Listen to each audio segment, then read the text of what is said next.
नमस्कार, मी दीपाली राऊत पुरंदर एक्सप्रेसमध्ये आपले स्वागत करीत आहे. वाघापूर येथे शिवसेनेचा मेळावा. वाघापूर तालुका पुरंदर येथे ॲडव्होकेट नितीन कुंजीर यांच्या वाढदिवसानिमित्त पिसर्वे माळशिरस जिल्हा परिषद गटातील शिवसैनिकांचा मेळाव्याचे आयोजन करण्यात आले होते. यावेळी पुरंदर तालुका शिक्षक पतसंस्थेचे पदाधिकारी व संचालक यांचा सत्कार विजय शिवतारे यांच्या हस्ते करण्यात आला. यावेळी शिवतारे बोलत होते. यावेळी जिल्हा परिषद सदस्य दिलीपप्पा यादव, ज्योतिताई झेंडे, सभापती निलिनी लोळे, माजी सभापती अतुल म्हस्के, युवा सेनेचे जिल्हा प्रमुख उमेश गायकवाड, उद्योजक महादेव शिंगाडे, युवा सेना तालुका प्रमुख मंदार गिरमे, बाळासाहेब कोलते, मनोज कुंजीर, अनिता काळे, गीतांजली ढोणे, हरिभाऊ लोळे, राजाराम झेंडे, गणेश मुळे, भूषण ताकोले, पप्पू करवंदे, रघुनाथ बोरकर, शिक्षक नेते प्रदीप कुंजीर, राजेंद्र जगताप, तानाजी फरतडे, राजेंद्र कुंजीर, वैजंता कुंजीर, तानाजी झगडे आदी उपस्थित होते.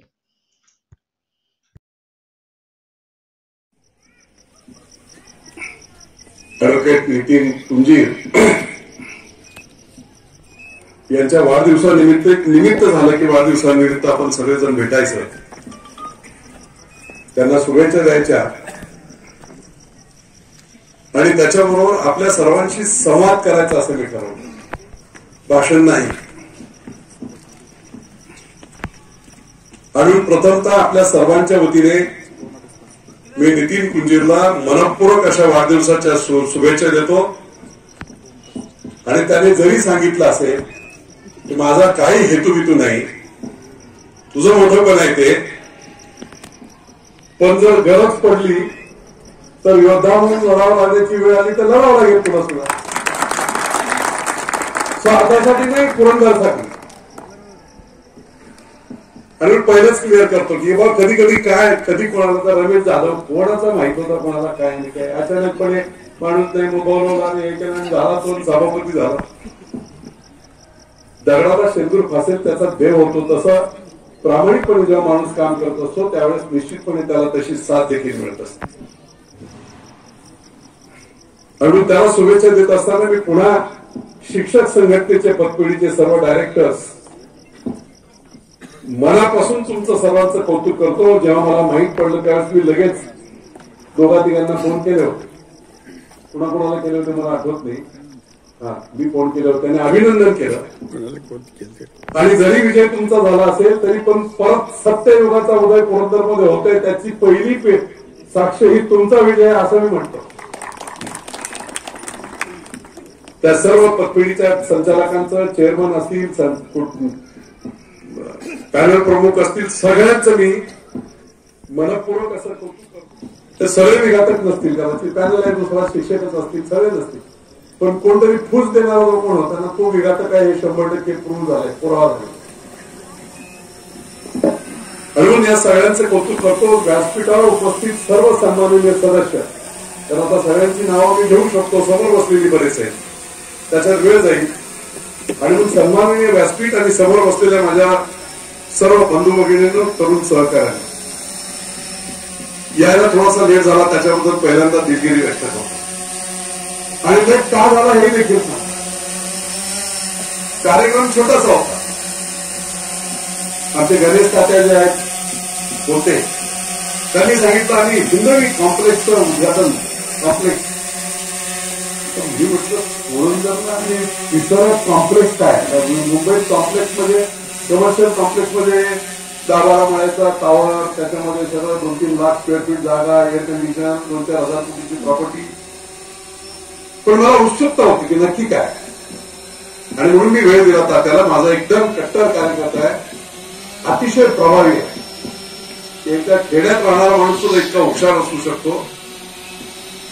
मी आलो तर पाहिलं तर मला आनंद वाटला. त्याच्यामध्ये केस कर्तनालयापासून, इस्त्रीपासून, मोबाईल शॉपिंग, असं सगळं ज्या गावाला आवश्यक असणारे सगळे पत्र्याचं खेळ आहे.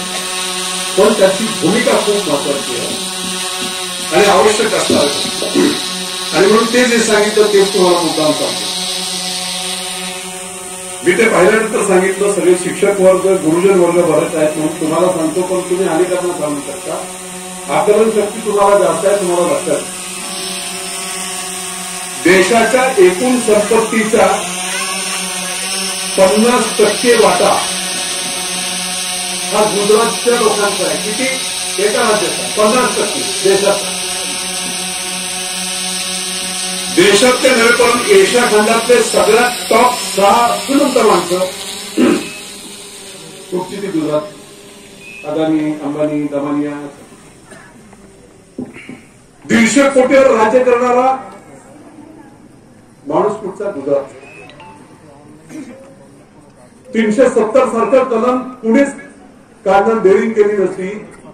या देशाला अभिव्यक्त आणि एक देश एकच कायदा, एक देश एकच पंतप्रधान. नाही तर तुम्हाला माहित नाही, काश्मीरला स्वतंत्रता होती, त्यांचा पंतप्रधान वेगळा, त्यांची कॉन्स्टिट्यूशन वेगळी, सगळं वेगळं होतं. एक देश आणि 2 कारभार ते बंद करण्याची ताकद त्या अमित शहामध्ये, ते सुद्धा गुजरात. पक्षाचं मी सांगत नाही, हे कर्तृत्व. एशिया खंडातली सगळ्यात मोठी दूध उत्पादक संघटना कुठची होती? अमूल. 40 लाख महिला दूध घालतात दररोज. महिलांच्याकडे दुधाचा व्यवसाय गुजरातमध्ये सगळा महिलांचा.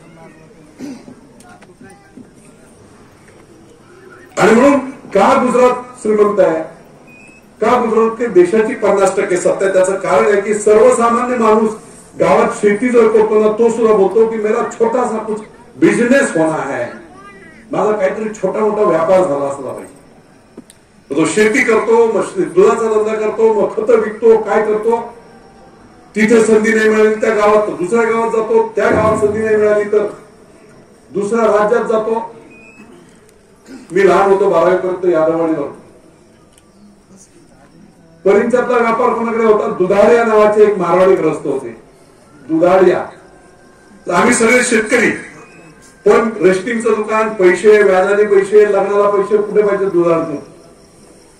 यादवाडी गावात कोणाचा धंदा होता? देव मारवाडी नावाचा माणूस होता, जो हरवड्यात सुद्धा त्याचा धंदा होता आणि आमच्या इकडे सुद्धा. मला आठवतंय काहीतरी मीठ आणायला जर आईने पाठवलं शेतावरून मी जायचो तर मीठ द्यायचं, तो 4 आणायचं, पण त्याच्यामध्ये गोळी द्यायचा. काय मारवाडी चांगलं. आणि मग जगभरात पसरले. लंडनमध्ये आणि अमेरिकेमध्ये सुद्धा जिथे गुजराती लोकांनी जवळजवळ 30% मोठे व्यापार ताब्यात घेतले. टांझानिया वगैरे तो सोडूनच द्या. मी तुम्हाला काय सांगतोय की तुम्ही आम्ही सुद्धा हाच प्रकार करायला पाहिजे की जिथे ना जिथे संधी मिळेल तिथे व्यवसायात गेलं पाहिजे. आणि व्यवसायात नाही गेलं तर कमीत कमी व्यवसायाच्या संधी जिथे निर्माण होत आहेत त्या व्यवसायाच्या संधीच्या ठिकाणी तुम्ही आम्ही एकत्र राहिले पाहिजे. 2-4 दिवस तुम्ही बातम्या पाहताय. हा वेळ जरी या बाबतीचा नसेल तरी शिक्षक आहे तिथे आणि बरेच लोक आहेत. तुमच्या डोळ्यात अंजन गेलं पाहिजे की नक्की काय चाललंय पुरंदरमध्ये, काय होत आहे, काय धोका आहे समोर, हे लक्षात आलं पाहिजे. म्हणून मी आपल्याला संवाद करतो. 2-3 दिवसापूर्वी आपण बातम्या पाहिल्या असतील. पहिल्या 15 दिवसापूर्वी बातम्या आल्या की पहिली जिथे विमानतळाची जागा होती तिथे 100% परवानग्या मिळाल्या होत्या. सगळं झालं होतं. कर्मधर्म साहेबांनी पुन्हा सरकार आणि मुख्यमंत्री आणि मी जर त्याच्यामध्ये असतो सरकारमध्ये तर 4,500 कोटीची व्यवस्था करून ठेवलेली होती की जेणेकरून शेतकऱ्यांना स्वच्छ खरेदी, भूसंपादन नाही. जो एक समृद्धी मार्गाला मुंबई ते नागपूरला दिला, जमिनीचे 5 पट पैसे, विहिरीचे पैसे, घरगड्याचे पैसे, तालीचे पैसे, झाडांचे पैसे, घराचे पैसे, बंगल्याचे पैसे. बंगला बांधायला 30 लाख लागले. सरकारने पैसे किती दिले? 2.25 कोटी रुपये. तुटतोय मग. तुम्ही काल परवा भाषण हे पाहिलं असेल की नाशिक ते मुंबई रेल्वे लाईन होते. रेल्वे लाईन काय रस्त्याच्या बाजूने जात नाही. रस्त्याच्या बाजूला असेल 10 लाख रुपये गुंठा, पण रेल्वे लाईन ग्रीन फील्ड मध्ये जिथलं पूर्ण शेतातून जाते. तिथल्या एका शेतकऱ्याला 36 गुंठ्याचे पैसे किती मिळाले? 1,76,00,000. आपण बातम्या वाचल्या. 2013चा जो कायदा आहे त्यानुसार प्रचंड पैसे मिळणार होते. 4,500 कोटी एकत्र ठेवून हा भाव ज्याला पाहिजे त्यांनी यावं द्यावं. आणि आरटीजी असते सरकार पैसे तुमच्या बँकेत, ना दलाली ना दलाल ना कोण. आम्ही ठरवलं होतं पण दुर्दैव झालं सरकार बदललं, मी मग पडलो आणि मग सांगितलं गेलं हे नाही इथे नाही तर इथे करा. फक्त एका जिल्हा परिषद गटाच्या जिंकण्यासाठी आणि विधानसभा जिंकण्यासाठी लोकांना फसवण्याचं महापाप त्यांनी केलं आणि विमानतळाच्या बाधित शेतकऱ्यांना भडकवलं. हेच गुजरातमध्ये असतं किंवा कोल्हापूरला असतं तर काय झालं असतं, सगळ्या पार्टीचे आमदार खासदार जे कोणी असतील सगळे पंचायत सगळे एकत्र झाले असते, आम्हाला विमानतळ पाहिजे, शेतकऱ्यांकडे आम्ही जाऊ, त्यांना समजावू जास्तीत जास्त पैसे कसे मिळतील, जास्तीत जास्त पुनर्वसन कसं होईल, त्यांच्या मुलांना नोकऱ्या कशा मिळतील, त्यांना काय काय फायदे होतील हे सगळं समजावून जिथे सरकारने DGCA director of civil aviation, तुम्हाला कोणाला वाटणार नाही गुरुजन वर्गात तिथे फक्त सर्वे करण्यासाठी महाराष्ट्र शासनाने डॉश नावाच्या जर्मन कंपनीला 57 कोटी रुपये दिलेत. एवढा अवघड सर्वे आणि तो अवघड सर्वे कुठे दुसरी विमानं, लष्कराची विमानं, सिव्हिल एव्हिएशनची विमानं याचा कुठे क्लॅश होऊ नये याचा सगळा अभ्यास करून त्यांनी ठरवलेली जागा होती. मी नाही सांगितली कुणी, योग्य जागा कुठची त्यांनी ठरवलेली होती. सगळं फायनल झालं. 2 विमानतळामधलं अंतर 120 किलोमीटर हवाई अंतर असावं लागते, हा जागतिक नियम आहे. किती? 120 किलोमीटर. मुंबई विमानतळाच्या बाजूला वाशीला आंतरराष्ट्रीय विमानतळ होतोय आणि वाशीचं विमानतळ आणि पुरंदरच्या विमानतळामध्ये अंतर किती आलं? 105 किलोमीटर. कायद्यानुसार होत नव्हतं, कायद्यानुसार होत नाही, परंतु जर ती आवश्यकता असेल जनतेची तर त्याच्यासाठी प्रावधान आहे. त्याला म्हणतात उच्च पायाभूत समिती. कोण आहे त्या समितीमध्ये? त्या समितीचे अध्यक्ष पंतप्रधान आहे. त्या समितीमध्ये डिफेन्स मिनिस्टर आहे, संरक्षण मंत्री. त्या मिनिस्ट्रीमध्ये गृहमंत्री, त्या मिनिस्ट्रीमध्ये इंटरनॅशनल अथॉरिटी आहे, त्यांचा एक सभासद आहे, अमेरिका वगैरे सगळ्या लोक. त्या पायाभूत समितीच्या समोर जाऊन मी मुख्यमंत्री आम्ही सगळ्यांनी, विशेष म्हणजे कोणालाही पत्ता लागून दिला नव्हता. अगदी आदरणीय पवार साहेबांना सुद्धा कल्पना नव्हती की बापू काय करतोय. पायाभूत समितीच्या समोर जाऊन आम्ही त्याची मान्यता घेतली, ती देखील मान्यता झाली. मान्यता झाल्यानंतर आता ते डिक्लेअर करायचं होतं. मला वाटतंय माधुशेठ तुम्ही होता की नाही मला माहित नाही. रात्री 1 वाजता मुख्यमंत्र्यांची माझी बैठक होती फायनल वर्षा बंगल्या. मी 8 वाजता नवी मुंबईत आलो आणि मी काहीतरी महत्वाची एक गोष्ट बोलणार आहे म्हणून सगळे मुंबईतले व्यापारी हे गावाकडे त्यांचं वजन असते म्हणून त्या सगळ्यांना बोलवलं होतं. दशरथ शिंगाडे पासून सगळे होते, जवळजवळ 200-300 लोक होते.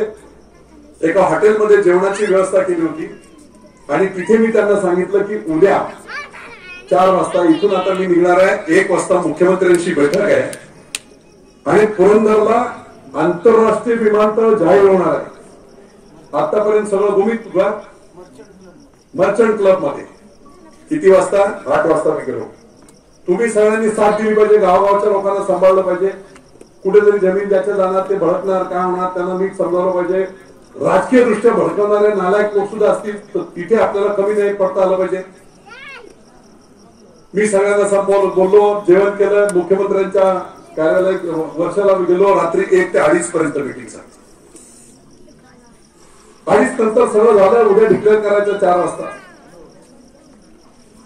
मी तिथून निघालो आणि ब्रिजकंडी हॉस्पिटल पर्यंत म्हणजे साधारणतः 5 किलोमीटर आलो असेल आणि माझ्या लक्षात आलं की विमानतळ आंतरराष्ट्रीय डिक्लेअर होते पण त्याचं नाव सुद्धा आता डिक्लेअर नाही केलं तर त्या नावावरून गोंधळ होऊन कदाचित अडचण होईल. आणि म्हणून मी परत गेलो, मुख्यमंत्र्यांना फोन केला. ते म्हणे बापू म्हणे अजून जागाच आहे, या तुम्ही. आणि मी त्यांना सांगितलं उद्या डिक्लेअर करताना आंतरराष्ट्रीय विमानतळाचं नाव छत्रपती संभाजीराजे महाराज आंतरराष्ट्रीय विमानतळ पुरंदर असं जाहीर करा. आणि तसं त्यांनी ते जाहीर केलं. ज्या दिवशी जाहीर केलं त्याच्या दुसऱ्या दिवशी सकाळी मला 7:30-7:45 ला भर सभेत पवार साहेबांच्या समोर मी सांगितलं. आता विजय करते होते तिथे मी सांगितलं. सकाळी 7:45 ला मला पवार साहेबांचा फोन आला. म्हणजे विजय अभिनंदन तुझं, अचाट काम. आणि मलाही पत्ता लागू दिला नाही.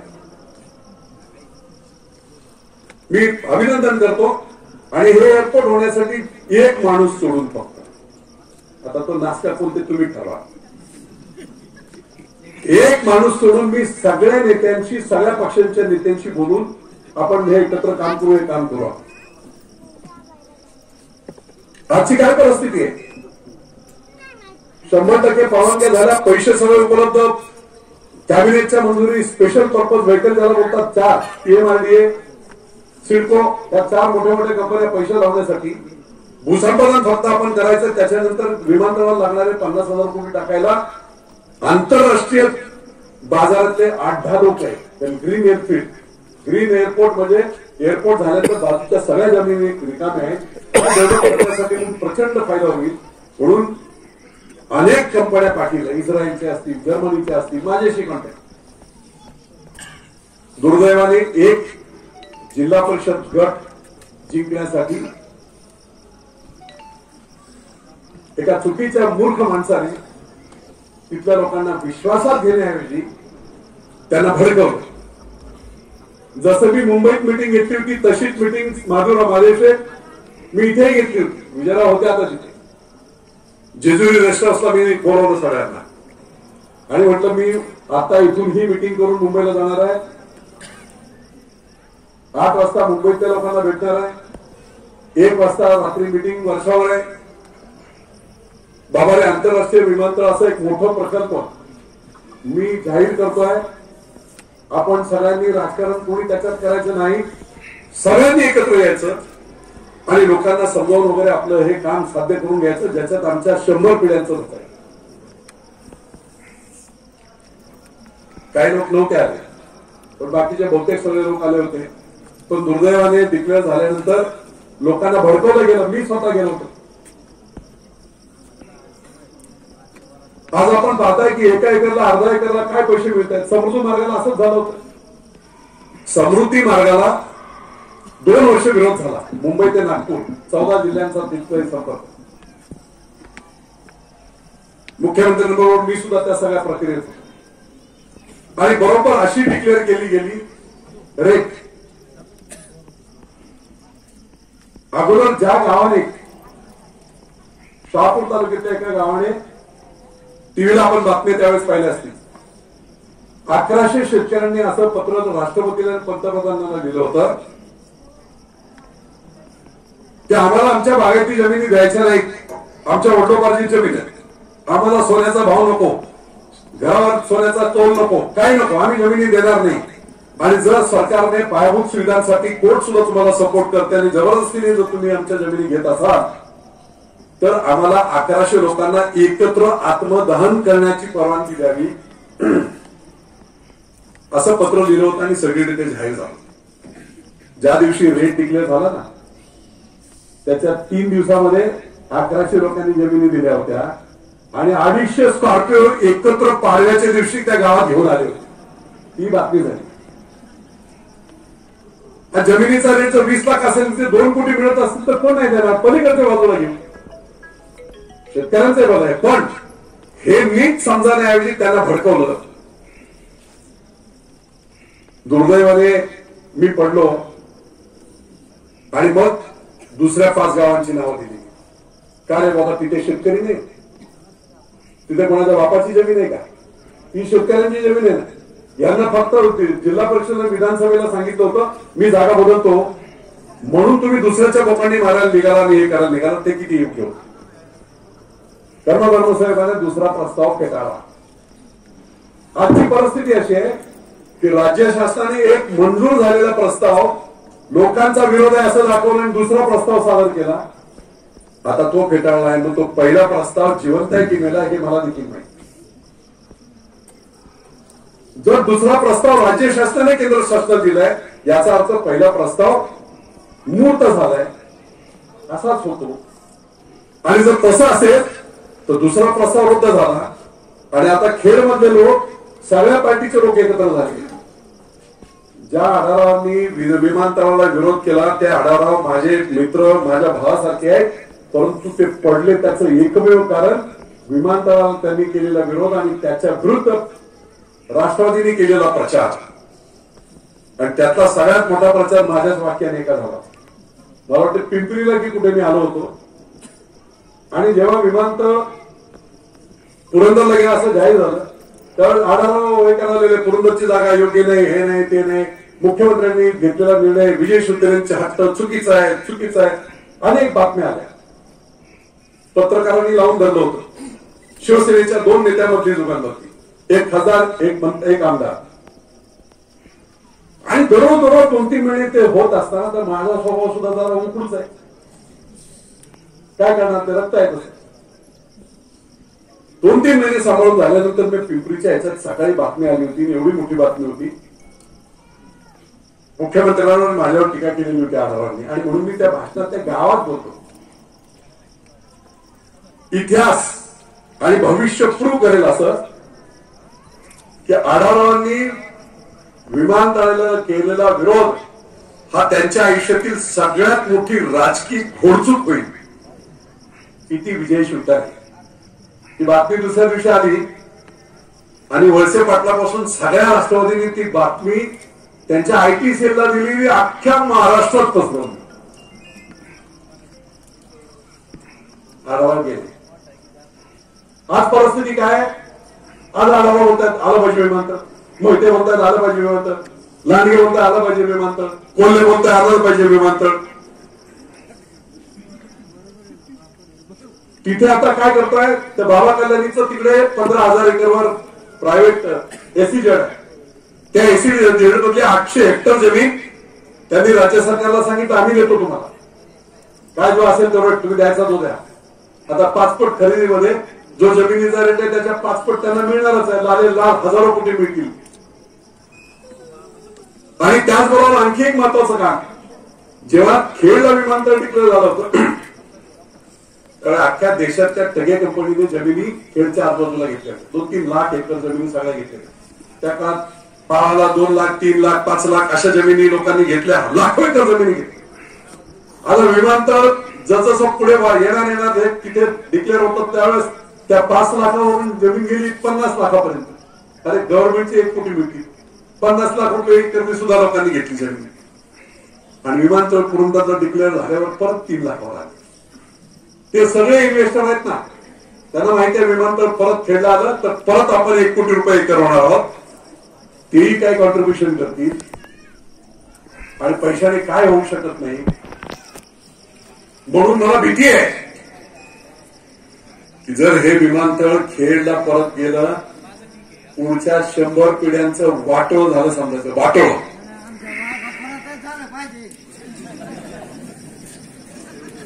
का मी म्हणतो तुम्हाला काय विमानतळातून काय फायदे आहेत, तुम्ही बोलाल काय फायदे आहेत, लोकांना कळलं पाहिजे. नेत्यांनी जाऊन कळवलं पाहिजे.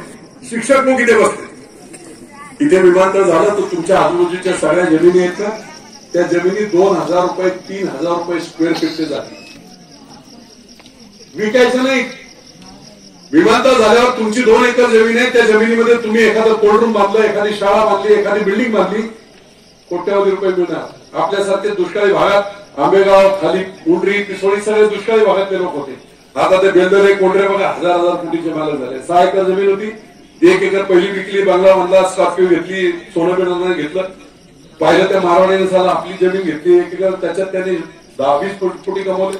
मग दुसरी जमीन देताना 1 एकर त्यांनी जेवीला दिली, जॉईंट व्हेंचर. मगरपट्टा सिटीत काय केलं, जॉईंट व्हेंचरला दिलं. नंतर पाहिलं की मुलं मोठी झाली, शिकली, पुढचे 4 एकर स्वतःच बिल्डिंग बांधल्या आणि 1000 कोटीचे मालक झाले. संधी निर्माण झाली पाहिजे. जेव्हा विमानतळ येईल त्या आजूबाजूच्या सगळ्या आपल्या जमिनी, जसं आज शेती आपण करतो तसं कमर्शियल डेव्हलपमेंटला, वाणिज्यिक डेव्हलपमेंटला प्रचंड फायदे. 2,000 रुपये स्क्वेअर फीट मध्ये किती झाले, 8 कोटी रुपये एकर. मिनिमम रेट तेवढा, मिनिमम. विकायचं नाही, पण आमच्या तरुण पिढीला पुढचं काम करायला मोठं व्हायला संधी मिळेल. 1.5 लाख पोरांना 800 एकरवर मुंबईचा एअरपोर्ट आहे, 1.25 लाख मुलं काम करतात, 1.25 लाख एम्प्लॉय. इथे आपल्याकडे 6,500 एकरवर सगळ्यात मोठा कार्गो, 14 जिल्ह्यातला शेतीचा माल, फळं बिळं सगळी ही पुरंदर मधून जाणार आहे जगभरात. लंडन, अमेरिका, दुबई, फिबाई सगळीकडे प्लॅन तसा आहे सरकार. त्या सगळ्या गोष्टीवर पाणी फिरणार. विजय शिवतारे 75 सालापर्यंत कोणाला विश्वास नाही वाटेल. आज मी हजारो कोटीमध्ये आहे, पण 12वी पर्यंत माझ्या पायात चप्पल नव्हती. माहूरच्या रानात दुष्काळी कामावर सुद्धा मी काम केलंय आणि कांबळ्याच्या डोंगरातून उन्हाळ्यामध्ये सरपणासाठी डोक्यावर मोळ्या घेऊन महिन्याभर मोळ्या व्हायचं सुद्धा काम केलंय. त्या परिस्थितीमधून मी आज मुंबईत जाऊन हे जे झालं आहे त्या बुद्धीने, हीच बुद्धी वापरून माझ्यासाठी केलंय. आता ते मल्टिप्लिकेशन होणारच आहे. 2 गुणिले 2 4, 4 गुणिले 16 ते होणारच आहे. आता काय थांबलं. पण माझ्यासारखी पुरंदरमध्ये असणारी शेतकऱ्यांची मुलं माझ्यासारखी व्हावी याच्यासाठी ही धडपड माझ्यासाठी नाही आहे. मला आमदार बिमदार मंत्री कोण जे मिळते त्याच्या 100 पट देवाने दिलेलं आहे. अशा आमदार मंत्री ऑफिसला येऊन बसायचे, मी त्यांना भेटायचं सुद्धा नाही. एक उदाहरण सांगतो. मुद्दाम तुम्हाला हे इतर लोकांनी तुम्ही सांगितलं. माझा एक मित्र अमेरिकेतून आला. 2 लाख कोटीची कंपनी आहे त्याची. तो गेला जसा मी गोठ्यावरून मुंबईत गेलो तसा तो मुंबई सोडून एकत्र कॉलेजला होता. तो अमेरिकेत जाऊन सेटल झाला आणि मोठा उद्योगपती झाला. स्वतःची 3 विमान आहे. मला भेटायला आला होता कारण कॉलेज पासून एकदम हुशार आणि डायनेमिक माणूस म्हणून माझी आधी प्रसिद्धी. लोकांना भेटलं पाहिजे, आपण भेटलं, वेळ दिला पाहिजे. मोठे मोठे लोक, माझ्या 100 पट मोठे लोक, देवाची कृपा.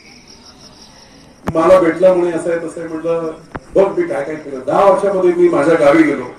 अशी परिस्थिती होती, पाणी नव्हतं तिथे. तिथली उपसा सिंचन योजना मी पूर्ण केली. तिचं पायट्या बोंबलत सगळं पडलेलं होतं. 2009 पासून 12 पर्यंत मी पूर्ण केलं. पाणी मिळालं. ते पाणी परवडत नव्हतं म्हणून मी 19% पाणी देण्याची पाण्यावर क्रॉस सबसिडी केली. कारखानदार पाणी वापरणाऱ्यांना 81% बिल भरायला लावलं आणि 19% मला पाण्याला पाणी दिलं. मी प्रशासकीय मदत केली. मी हे केलं, मी ते केलं. मी 1 नंबरची शेततळी केली. 1 नंबरचे चेक डॅम सिमेंट बंधारे बांधले. मी सगळे रस्ते केले. मी सगळे फोटो दाखवले. अर्धा तास मी सगळं सांगत होतो की मी किती आनंदी आहे की माझ्या लोकांसाठी मी करू शकलो, माझ्या मातृभूमीसाठी. त्याने एकच शब्दात मला उत्तर दिलं, Vijay, I am very happy, you have done wonders. खूप आनंदी आहे की लोकांसाठी एवढं मोठं चांगलं काम केलं. But finally what has happen, they teach you ना. तुला पाडलं ना त्याच लोकांनी यांच्यासाठी काम केलं. ज्या मातृभूमी त्याला खड्यात तुला त्यांनीच घातलं ना. Why the hell you are wasting your time. तू तुझा वेळ कशाला घालू शकतो. आणि एवढी बुद्धी कुठेही 10-20 वर्षात अंबानीच्या वर जाऊ शकशील. कशासाठी घट मारतोय. शब्द सांगतो ते माझ्या डोक्यात आलं नव्हतं कधी. पण त्याने माझ्या डोळ्यात अंजन घातलं की ज्यांच्यासाठी तू करतोयस त्यांनीच तुला खड्यात घातलं. ठीक आहे, 1 लाख मतं आहेत विचारी, पण काही अविचारी लोकांनी सुद्धा हे काम केलं आणि सर्वसामान्य गोरगरिबांची अडचण झाली. विजय शिवतरेला काय फरक पडणार आहे, दिलीप बाबाला काय फरक पडणार आहे, महादेव शेठला काय फरक पडणार आहे. त्यांची पोरं शिकतील, चांगल्या शाळेत जातील. नितीनला आता ऍडव्होकेट झालं, त्याला एवढा काय फरक पडणार नाही. पण या वाघापूरमध्ये 1/2 एकर जमीन असताना माझा शेतकरी फाटका त्याच्या पोराला फी भरायची ज्याची हिंमत नाही.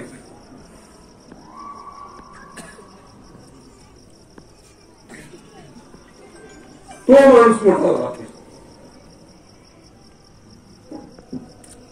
परंतु दारूसाठी, पैशांसाठी आपल्याच हाताने आपण जर हे पाप करत असू तर का माफ करणार नाही. मगाशी विजय कोणते होते म्हटलं, ज्यांनी हे केलं पाप आणि ज्यांनी सहकार्य केलं त्या सगळ्यांना जर विमानतळ गेलं तर जन्मभर ही जनता माफ करणार नाही. काल तुम्हाला माफ करणार नाही. तुम्हाला त्याचे भोग द्यावे लागतील. आज भोगतायत ना लोक. 10 वर्ष मी होतो. मला आज सकाळी फोन आला होता. मी मीटिंग मध्ये होतो. सकाळी 11 वाजता 4 वाजेपर्यंत मुंबईत होतो. राजुरीतून फोन आला आणि एक शेतकरी सांगत होता 15 दिवस झालाय लपंडाव चाललाय बोलतो विजेचा. जसं ती झिमझिम लाईट असते ना, आली गेली दिवाळीत लावतो तसं झालंय आमचं. काय करायचं. म्हटलं काय करू रे आता बाबा. मी काय आता आमदार नाही. 10 वर्ष मी असताना तुम्हाला त्रास झाला होता का. तुम्हाला कोणाची लाईट कट झाली होती का. मग आता मी काय करू. लोकांनी घेतलेला निर्णय मी पडलोय. मी आता काय करू शकतो. मुद्दाम बोलतो. एवढे नाही बापू आम्ही पुण्याकडे जायचं की 1 लाख मतं जे आहेत त्यातला आम्ही आहोत. आमची काळजी कोण करणार. म्हटलं तुम्ही एकच काम करा, ते तुम्हालाही सांगतो सगळ्या शिक्षा.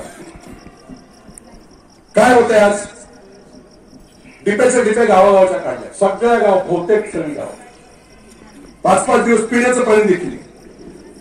पण लोकांचा रोष कुठे. अरे म्हटलं आमदारांना बोला ना. 10 वर्ष जेव्हा असताना काही त्रास झाला नाही. आता जे आमदार आहेत त्यांची जबाबदारी आहे, पालकत्व आहे. त्यांना बोला तुम्ही. नाही बापू, त्यांना कोण बोलणार आहोत. लोक घाबरतात.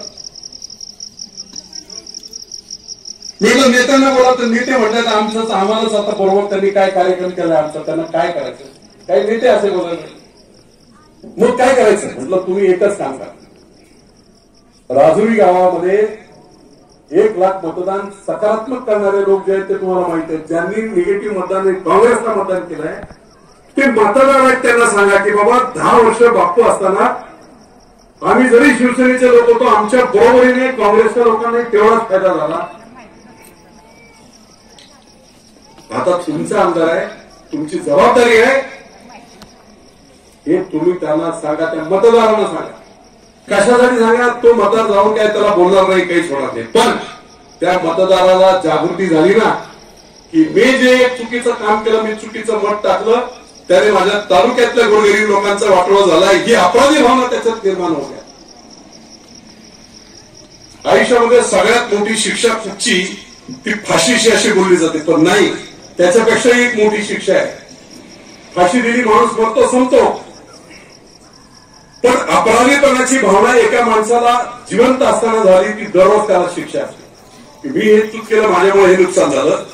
ही अपराधीपणाची भावना त्या मतदाराला जाणवली तर परत तो पुढची चूक करणार नाही आणि लोकांच्या हिताचं काम करेल. आणि मुलांनाच वर्ष आम्ही तुम्हाला म्हणतो,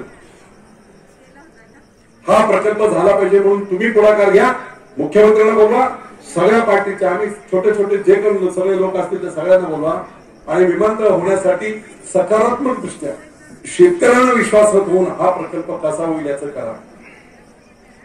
मला माहित नाही पहिला प्रकल्प रद्द झाला असेल आणि खालचे लोक जर पॉवरफुल ठरले आणि विमानतळ गेलं तर सगळ्यात मोठी हानी होईल. कदाचित मी तिथेही असं म्हटलं, माझी इच्छा आहे की बाबा विजय शिवतारे मोठा झाला तसा शेतकरी प्रत्येक कुटुंबाचा पोरगा मोठा झाला पाहिजे.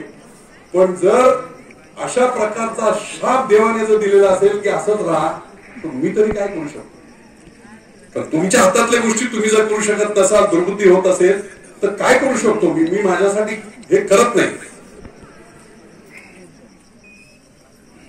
मला त्या फॉरेनरने सांगितलं, अरे तू उपोषण केलं, पाणी आणलं तू गुंजवणीचं, धरण पूर्ण केलं 16 वर्षात, 1300 कोटीची पाईपलाईन मंजूर केली. मी बोलत होतो इलेक्शनला, अरे बाबा या इलेक्शन पुरतं मी आवश्यक आहे, कारण फ्री सगळी कामं होणं, विमानतळ होणे गरजेचं आहे, पाणी येणं गरजेचं आहे, सगळं झालंय, ऑर्डर दिली आहे. लोकांनी माझं नाही ऐकलं, फसवलं गेलं. 1200 कोटीची योजना मी माझ्या स्वतःच्या पैशाने करतो. तुझी 200 कोटीची प्रॉपर्टी 1000 कोटी येणार कुठून. लोक बोलली. खाली सांगितलं मी टॅक्स तुमचा वाढलाय. शहरात गेले होती, मी अतिरिक्त आयुक्त, माझा भाऊ आहे, मी दोघांनी रात्री जाऊन सांगितलं सगळा टॅक्स कमी करून देतो. इलेक्शन जिंकली, गोल धोकी, कोण सुद्धा बसलं. सगळ्या फसवणुका आणि लोक फसले. आणि म्हणून मी सांगतो, माझ्यासाठी गरज नाही. जर तुम्हाला आम्हाला वाटत असेल की आपल्या पुढच्या पिढ्या शिकल्या पाहिजेत, मोठ्या झाल्या पाहिजेत, त्यांना व्यवसायाच्या संधी मिळाल्या पाहिजेत, त्यांना नोकरीची 1,00,000-1.5 लाख पोरं नोकरीच लागतील. काय अवस्था आहे आज पुरंदरची. मी काल धाव्याला गेलो, सकाळी धावा केला, 2 धावे केले, 3 वाजता इथून निघालो, 2.5 तासात 5:30 मुंबईला हॉस्पिटलला पोहोचलो. तिकडे जाऊन झोपलो, सगळं रक्त बाहेर काढतात माझं. 4 तासात शरीरातलं 5.5 लिटर रक्त 10 वेळा बाहेर काढतात आणि शुद्ध करून परत आत टाकलं. रात्री 11 वाजता मी संपवलं, घरी आलो, सकाळी झोपलो, सकाळी उठलो, सकाळच्या सगळ्या मीटिंग करत वगैरे इथपर्यंत. त्या मित्राने मला सांगितलं, तू किडनी घालवलीस, you lost your kidney for what. माझ्या वेळात प्रकाश पडायला लागला की एवढंही वेळ या राजकारणात वेळ आंधळ होऊन नाही चालणार ना. चालू लोक सुद्धा खूप आहेत. ती गाय तिकडे कसा इकडे धावते असंही म्हणतात. म्हणून एक संधी, जर कर्मधर्म सहयोगाने दुर्दैवाने विमानतळ हल्लं तर विजय बापू शिवतारे सुद्धा पुरंदरमधून हल्ला एकदम जाहीर करून टाकणार. काही गरज नाही ना. तुम्हाला गरज असताना सगळं कुणी विचार केला होता का रे की पुरंदरला आंतरराष्ट्रीय विमानतळ. विजय शिवतारेंच्या बुद्धीने ते आणलं लोकांसाठी. कुणाला माहित होतं गुंजवणीचं पाणी. याच वाघापूरच्या चौफुल्यावर अजितदादा पवारांनी दादांनी पाणी मागितलं तर सांगितलं 1 लिटर तुम्हाला पाणी वीर धरणातून मिळणार नाही. हालाकी 9 टीएमसी पाणी गुंजवणीचं 93 पासूनच आपलं त्या धरणात येत आहे आणि ते वापरतायत. कुणाला माहित होतं? मी आलो राजकारणात आणि त्यावेळेस सांगितलं मी हे करेल, मी स्वप्न दाखवलं, मी पूर्ण केलं. देशातलं शीघ्रगतीने पूर्ण झालेलं पहिलं धरण कुठचं? गुंजवणी. देशातली पहिली योजना आहे. आपण ड्रीप इरिगेशन करतो, उंचावर टाकी ठेवतो, त्याच्यात पाणी टाकतो, त्या पाण्यातून खाली ग्रॅव्हिटीने पिकाच्या बुंद्यापर्यंत पाणी जातं. मी कल्पना मांडली दिल्लीत की उंचावरची टाकी म्हणजे धरणच समजायचं आणि खाली आपण राखेपर्यंत पाणी आणतोय. 90 मीटरचं हेड आहे. 90 मीटरचा फरक आहे धरणात आणि राखेमध्ये. या पाण्याचा प्रेशर वापरून वीज न हे करता. आता काय होत आहे, कांद्याची लागण सुरू झाली, डीपी जळाली, बॉम्बला 40 महिला बसल्या तिथे. तुम्हाला हे ड्रीप इरिगेशनचं पाणी आलं तर लाईटच लागणार नाही. महिन्याची बचत किती वर्षाची? 13.5 कोटी रुपये लाईटचं बिल वाचणार आहे. पहिली योजना आणली. एवढं सगळं करून जर लोक अशा प्रकारे लोकशाहीत करत असतील तर म्हणून मी सांगतो की जर देवाने शापच दिलेला असेल तर मी तरी काय करणार? मी वेळ कशाला वाया? आणखी मोठा तिथे होतो. जर मी आजच जाहीर सांगायचं, जर विमानतळ पुरंदरमधून हल्लं तर त्याला जबाबदार 1,30,000 ज्या लोकांनी मतदान केलं, ज्यांनी त्याला मदत केली, त्या लोकांनी 100 पिढ्यांचं वाटोळं केलं पुरंदरचं. हे सांगून इथे राजकारणच करायचं नाही. मी इथून निघून जाणार. शिवाजी महाराज जन्माला आला पाहिजे पण बाजूच्या घरात लाईट जाते. बोंबलला म्हटलं ते आमदाराच्या त्याचं पालक नाही बाबू ते कोण बोलणार त्यांचे. 8 वर्षाचा असताना ज्या माणसाच्या मनात भीती होती तो आज 80 वर्षाचा झाला तरी त्याच्या डोक्यात तीच भीती. ते लय वाईट आहे, मारतात पाहतात. अरे तुम्ही सुद्धा आईचं दूध पिलाय ना, तुमच्यात दम नाही का? गोठ्यावरचा विजय शिवतारे सासवडमध्ये राहून करू शकतो, तुमच्यात दम नाही. सासवडची नगरपालिका आहे. नगरपालिकेच्या एरियामध्ये किती लोक राहत आहेत ग्रामीण भागातले? त्या तुम्हाला कोण बंदूक लावणार आहे का? करा ना तिथे मतदान करताना, आज जाताना गपचूप जाऊन जे करायचं ते करा ना. लोकशाही बाबासाहेब आंबेडकरांनी तुम्हाला अधिकार दिलाय ना. काय माहित पडतं का की माधव शिंगाळेने यांना मत दिलं, विजय शिवतारेने यांना मत दिलं? काही नाही, गुप्त मतदान आहे. तुमच्या डोक्यातून विचार तो आला पाहिजे की नाही, चुकीच्या विघातक शक्तीला आम्ही विरोध करणार आणि आमच्या फायद्यासाठी हे काम करणार. हे जोपर्यंत पुरंदरच्या कॉमन माणसांमध्ये, जनतेमध्ये निर्माण होणार नाही तोपर्यंत काहीही फायदा. हेच विमानतळ जर गुजरातला कुठे आलं असतं एकत्र, हेच विमान कोल्हापूरला जाऊन बघा, एकमेकांची विरोधक आहे. मुश्रीफ एका बाजूला, बंटी पाटील एका बाजूला, माणिक एका बाजूला, सगळे सांड आहेत मोठे मोठे आपल्या विरोधात. पण गोकुळचा दूध संघाची एखादी ऑर्डर किंवा जर गोकुळच्या भवितव्याचं काम असेल, सगळे एक. अमूलचा संघ तेव्हा डॉक्टर कुरियन यांनी सांगितलं होतं, मुख्यमंत्री जरी सगळ्याला आले अमूलच्या, ते खाली बसायचे. मुख्यमंत्री नाही, ते दूध देणारा एक सभासद आणि वर्गीय होते अध्यक्ष, ते बसायचे आणि बाकीचे दूध संघाचे लोक बसायचे. म्हणून देशातला सगळ्यात मोठा दूध संघ हा अमूल आहे. लाखो करोडची उलाढ आलाय. सहकारी आहे, लूट नाही. तुम्ही आम्ही हे कधी शिकला? आणि विशेषतः ज्या महिला आहेत त्यांना मी सांगतो, मी आज या पदापर्यंत आलो त्याचं एकमेव कारण, अशिक्षित माझी माता होती परंतु खूप मोठी स्वप्न बघणारी होती आणि तिच्यामुळे मी इथपर्यंत पोहोचलो. तुम्ही सगळ्यांनी घरातला माणूस असतो ना, घरात 5 मत आहेत. मी असेही लोक पाहिले, 5 मत आहेत, या रेटने एवढे पैसे कोण घेतोय? पुरुष घेतोय. घरातल्या महिलेला माहित नाही. सगळे चमत्कार कोणी केले असतील तर ते महिलांनी केले की त्यांना संसार चालवणे, मोठी मुलं माझी होणार ही स्वप्न आहेत आणि ती पूर्ण करण्यासाठी महिलांनी एकत्रितपणे घरात कोणी कुठच्या पक्षाचा असो, जे 2009ला केलं होतं महिलांनी, तेच परत आपण सगळ्यांनी करावं अशा प्रकारची विनंती करतो. शिक्षकांचा रोल खूप महत्वाचा. इकडे येणार तो रस्ता आपण हायवे सारखा केला. नवीन वाघापूर तिथे निर्माण झालाय, चौफुला झाला, तिथे लोकांना संधी मिळाली. रोड एवढा मोठा झाला हायवे सारखा, त्याच्यातून शेतकऱ्यांचे रेट वाढले. तो 7-12 काय काय हॉटेल वगैरे जोरात चालायला लागले. संधी मिळाली संपल्यानंतर पहिला हरगोडे केलं, परिचय केला आणि तिथे बसलो. आबांच्या समीर जाधव सरपंच त्यांच्या ऑफिसमध्ये बसलो होतो. कशावरून तरी विषय निघाला. कोणीतरी बोलला बाबा ती एक उस्मानाबादहून पोरगी आली होती, ती पोरगी गेली पळून 4 दिवसात आणि सगळं दागिने बिगिने घेऊन गेली पळून. त्याच्यावर विषय निघाला. आता 10 वर्ष मला गावात फिरलाय, पाऊल ना पाऊल वाडी वस्तीवर माझ्या पाऊल खून आहे. मी विचारलं समीर किती रे पोरं किती आहेत लाईन मध्ये? 300. परिंच्याची लोकसंख्या 2-2.5 हजार, त्याच्यात 300 मुलं बिन लग्नाचे. काम नाही, धाम नाही, शेतीत उत्पन्न नाही, नोकरी नाही, काही नाही. कोण पोरगी देणार आणि कोण पोरगी तयार होते? पोरगी आता पोरी जास्त शिकले, बीटेक झाली, इंजिनियर झाली. ती म्हणते काय बाबा विषयाला मराठा नसला तरी चालेल, तो इंजिनियर आहे ना, काय ज्या जातीचा असेल तो टिपलिक. आणि मग त्याने मला सांगितलं 300 बिल लागण्याचे आहेत. आणि बापू त्याच्या पुढे त्याने सांगितलं 60 बाद झाले. म्हटलं बाद झाले म्हणजे काय, मलाही नाही कळलं. बाद झाले म्हणजे 50 पर्यंत आला. आता काय लागलं? हसायला म्हणजे हसण्याची गोष्ट नाही. हे विमानतळ नाही आलं तर लय वाढणार. असं पिंपळ्यातल्या केस मला माहिती आहेत, पारगाव मधल्या मला केस माहिती आहेत. लाख रुपयात एक तोळा दलाल तिकडून पोरगी आणायची, 4-5 दिवसात बोल, 15 दिवसांत पोरगीची नोटीस, सगळं पाहिजे. हेच जर विमानतळ इथे आलं तर अख्ख्या महाराष्ट्रातून लोक तुमच्यापर्यंत येतील. आणि म्हणून तुम्ही तुमचं ठरवा. मी वाढदिवसाच्या निमित्ताने हे प्रवचन तिथे एवढ्यासाठीच केलं की बाबा रे ते नाही झालं तर मला काय, मी बघतोय माझ्या डोळ्याने बघतोय की आपण चुकीच्या मार्गाने जातोय. इलेक्शनच्या काळात मी पाहत होतो. खरं काय, किती लोकांना समजावायचं, किती ओढून ओढून सांगायचं.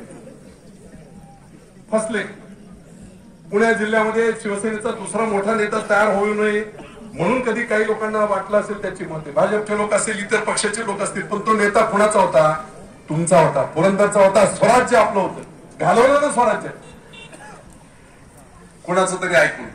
बाबा ह्या पक्षाचं आहे ना, असं ऑर्डर झालेली आहे आणि असा आदेश झालेला आहे आणि मी माझ्या गावात 1 नंबरची मतं की माझ्या पाठवर थापच पडणार आहे अजितदादाची.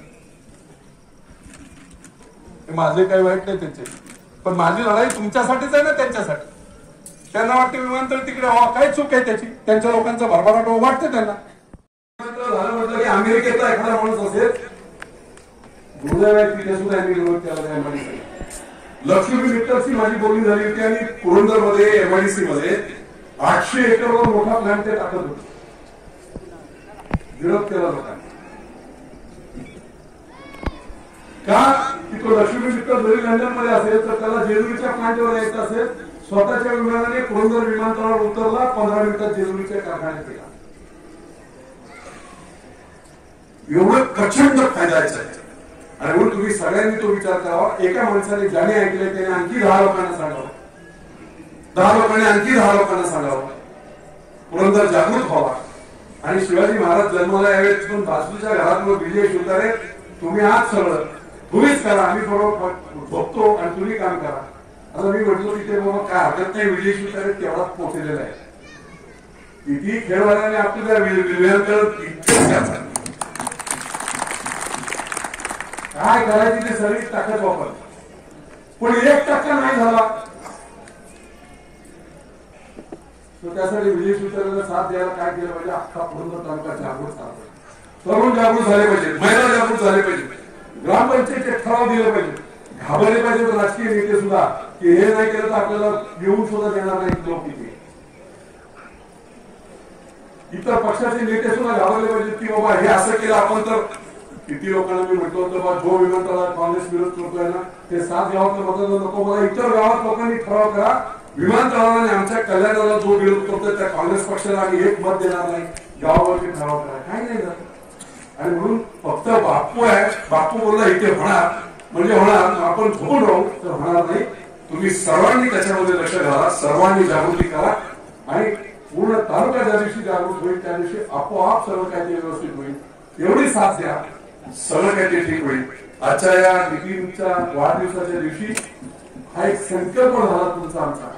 निश्चितपणे आपण सगळ्यांच्या कल्याणासाठी करावा अशा प्रकारची विनंती करतो. इतका वेळ झाला आपण ऐकून घेतलं त्याबद्दल आपल्या सगळ्यांचे आभार मानतो. मीटिंगला पुन्हा शुभेच्छा देतो.